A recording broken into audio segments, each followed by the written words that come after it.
Are you a leader who secretly is always thinking about their legacy, few years from retirement, don't want to do anything wrong?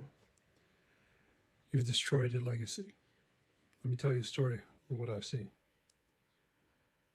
I worked for a boss, a leader, political mastermind. His whole focus was politics. He knew the game better than anybody else. We were working in the public sector. He knew everyone in his department, in that part of the public sector, other parts of the public sector, and he knew how to get everyone to do what he wanted to do, get all the decisions he needed to make, and he always looked good. No matter what happened, no matter what failure, what project went over budget, what was delivered that didn't work, that had to be redone, triple the cost, he always looked good. He always ended on top. He was so focused on what people thought about him and his, well, privately, his legacy. Guess where he is today? Guess what happened to him?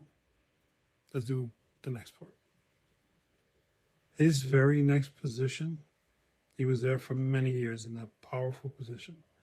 His very next position, he went to another part of the public sector, using all his contacts, wheeling and dealing, networking. He got a position higher up, and he was placed in charge of a group that didn't need him. This is a group of 7 people. He was in charge of a group of 100 people. He had a budget for thousands of people. He was placed in a senior position, 7 people. They didn't need him. Those 7 people had been working together for 25 years. The last thing they needed was a boss.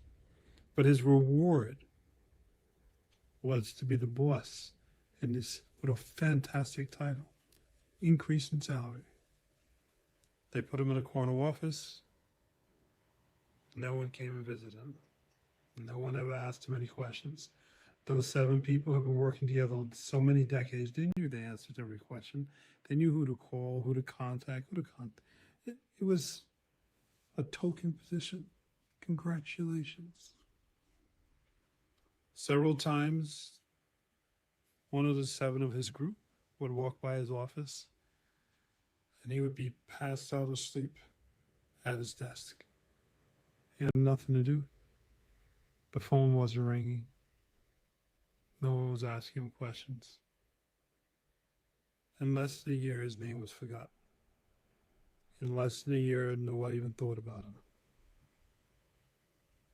He got what he wanted. He got that promotion. He became that senior figure. He destroyed his legacy. He was dead even though he was breathing. Does this sound familiar to you? Are you destroying your legacy? Right now, are you destroying others to put yourself ahead of everyone else? You make decisions so that you always seem or appear to be on top. You always are the one who puts it all together. You take other people's credit. You like yelling at people who can't yell back at you.